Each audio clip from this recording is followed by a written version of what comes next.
बिस्मिल्लाहिर्रहमानिर्रहीम। बोलते कालम के साथ मैं आमिर जहान। और जो शायर ने कहा है कि हैं कवाकिब कुछ नज़र आते हैं कुछ देते हैं, ये बाजीगर धोखा खुला। जी हाँ, डोनाल्ड ट्रंप इस वक्त दुनिया के वो बाजीगर या जगलर या जादूगर या जॉकर जो भी इसको बोल दें,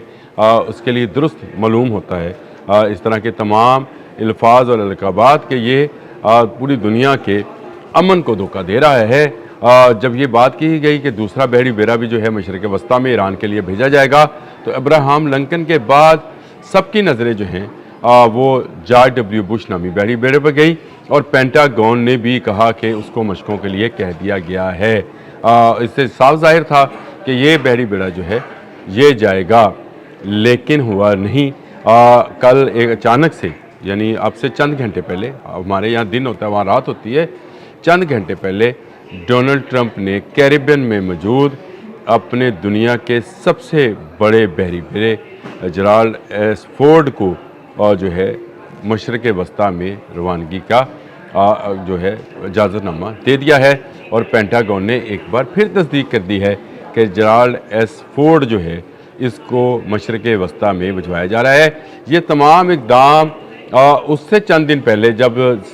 मुज़ाकरात का दूसरा दौर शुरू होना है, जो कि जनीवा में होना है, अमेरिका और ईरान के मबैन मुज़ाकरात अब जनीवा में होंगे, उससे पहले इस बहरी बेड़े का रवाना करना इस बात की निशानदेही है कि मुज़ाकरात में से मिलने वाला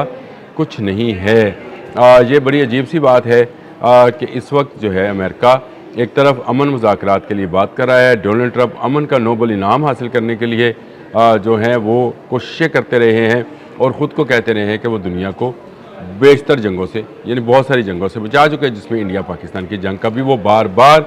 जिक्र करते हैं, जो दो एटमी ममालिक के मबैन होने वाली जंग थी। लेकिन इसके बावजूद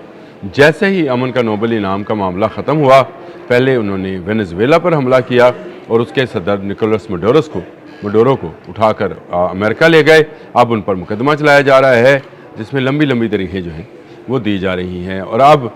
ईरान पर चढ़ाई का वक्त आया जो होता है, चाहता है कि उन्होंने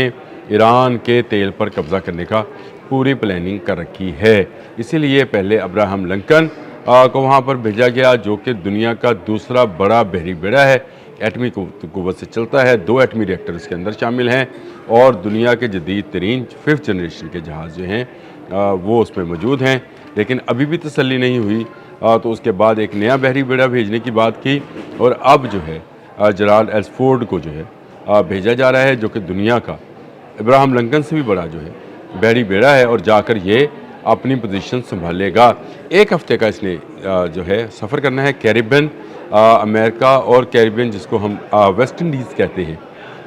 उसके दरमियान के समंदर को कैरिबियन कहते हैं। इसलिए वेस्ट इंडीज़ की जब टीम आती है तो उसको भी हम कैरिबियन कहते हैं। उसके साखलों में मौजूद इस बहरी बेड़े को फौरी तौर पर हरकत पजीर किया गया है, मूव किया गया है और अब ये 30 नॉटिकल माइल की रफ्तार से ईरान की तरफ बढ़ा है और इसको पहुंचने में तकरीबन 1 हफ़्ता लगेगा। अब से चंद दिन के बाद, यानी आज हफ्ता है, इतवार, पीर, 3 दिन के बाद जो है मंगल के रोज़ जनीवा में मुज़ाकरात होने हैं, जिसमें अब्बास अराग़ची ईरान की तरफ से और इसी तरह डोनाल्ड ट्रंप के दामाद और उनके नुमाइंदा जो हैं इन मुज़ाकरात में शिरकत करेंगे और एजेंडा एक ही होगा कि ईरान सरनगू हो जाए, यानी ईरान का परचम, ईरान का जो हाकमियत है, यानी ईरान में जो ख़ुद इरादियत है या ईरान की जो सालमियत है, उसको अमेरिका के सामने सरेंडर कर दिया जाए। क्या आपको लगता नहीं है कि ये वो पुराने वक्तों वाले जो बादशाहों की कहानियाँ और कहानियाँ किस्से इस हकीकत में मबनी है वैसे उनको, लेकिन कहानियाँ किसे ही कहा जाएगा, अब वो हमारी तारीख़ का हिस्सा है। उसमें भी बादशाह यही किया करते थे कि फ़ौजें जो हैं किसी मुल्क के बाहर लाकर खड़ी करते थे और फिर मुज़ाकरात शुरू किया करते थे और मुज़ाकरात का एक ही मौजू होता था और वो ये था कि आप इन फ़ौजों के सामने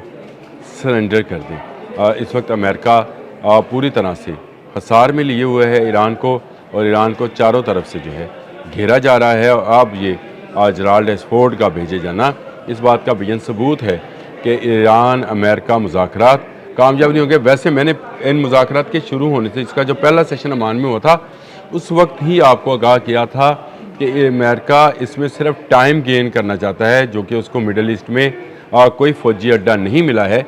इसलिए وہ چاہتا ہے کہ اس کو کچھ وقت ملے تاکہ وہ اپنی پوزیشنز بنا لے، حصار قائم کر لے، اپنی فوجی اڈے جو ہیں اس کو سمندر میں منتقل کر لے۔ اس وقت بھی انٹرنیشنل پانیوں میں اس کے تمام انٹرسیپٹرز، اس کی میزائل بورڈز جو ہیں ابراہم لنکن کے ساتھ موجود ہیں، 10 جہاز ہیں، اور اب جرالڈ ایس فورڈ جو دنیا کا سب سے بڑا بحری بیڑا ہے اس کو موو کرایا جا رہا ہے۔ یہ جو تجزیہ کار ہیں، جو انٹرنیشنل میڈیا ہے، وہ یہ کہہ رہا ہے کہ ایران پر دباؤ ڈالنے کے لیے، ایران پر دباؤ ڈالنے کے لیے نہیں،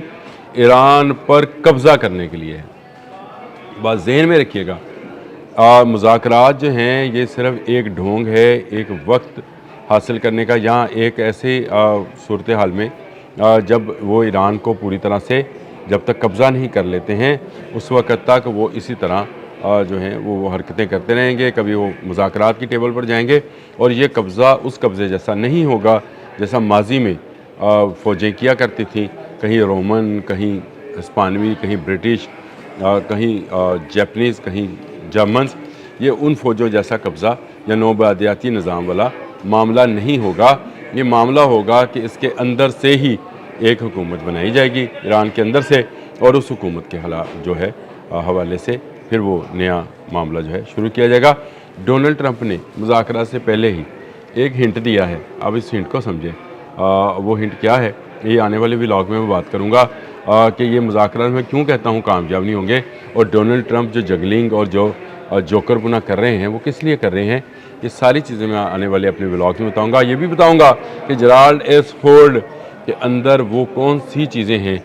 جو دنیا کے کسی اور بحری بیڑے میں نہیں ہیں، اور یہ کیوں ناقابل شکست ہے۔ اور یہ بھی بتانا میں ضروری سمجھتا ہوں کہ جو بش تھا، ڈبلیو بش جو بحری بیڑا تھا، جارج ڈبلیو بش، اس کو کیوں نہیں بھیجا جا رہا، اور اس کا میں نے آپ کو بتایا تھا کہ ایران نے ذوالفقار نام کا میزائل جو ہے اس کے لیے تیار کیا ہے، اور اس کو ہڈن علاقوں میں پہنچا دیا ہے، ایسے علاقوں میں جہاں پر بمبارمنٹ بھی اگر ہو تو وہ بیٹریز جو ہیں وہ بچ جائیں، وہ اچانک نکلیں گی غاروں میں سے اور پھر وہ برس پڑیں گی جارج ڈبلیو بش نامی جو اس کا بحری بیڑا ہے۔ اس لیے اب اس کو روک دیا گیا ہے، اور اس کی جگہ پر نیا جرالڈ ایس فورڈ جو ہے اس کو بھجوایا جا رہا ہے، اور یہ بحری بیڑا جا کر ابراہم لنکن کے ساتھ شامل ہوگا، یعنی کچھ 10-12 جہاز اس کے ساتھ بھی ہیں۔ اس کا مطلب ہے کہ پوری طرح سے مشرق وسطیٰ، آبنۂ ہرمز، خلیج فارس اور ریڈ سی، سعودی عرب والا سمندر جو ہے، اس کو پوری طرح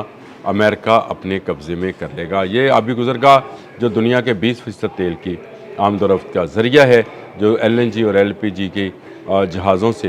کی گزرگاہ ہے، اور مڈل ایسٹ میں خوراک اور تجارت کا بڑا ذریعہ ہے، اس کو بلاک کر دیا جائے گا، اور بلاک کرنے کے بعد پھر امریکہ اپنی شرط پر جس کو چاہے گا خوراک دے گا، جس کو چاہے گا اس کی دوائی بند کر دے گا، جس کو چاہے گا اس کا تیل نکلنے دے گا۔ اب یاد کریں کہ میں نے کیوں کہتا ہوں کہ یہ دجالی سسٹم کا سربراہ ہے ڈونلڈ ٹرمپ، کیونکہ دجال بھی یہی کام کرے گا، اور آپ نے سن رکھا ہے کہ حدیث میں ہے کہ وہ جس کو چاہے گا رزق دے سکے گا، جس کو چاہے گا اس کا رزق روک لیا جائے گا۔ بچیں گے کون؟ صرف اللہ والے بچیں گے، جو کہ اس کے اس فریب میں، اس چکر میں نہیں آئیں گے۔ دجالی سسٹم اس وقت پوری طرح پنجے پھیلائے ایران کی طرف بڑھ رہا ہے۔ اب تک کے لیے اتنا ہی، اللہ حافظ۔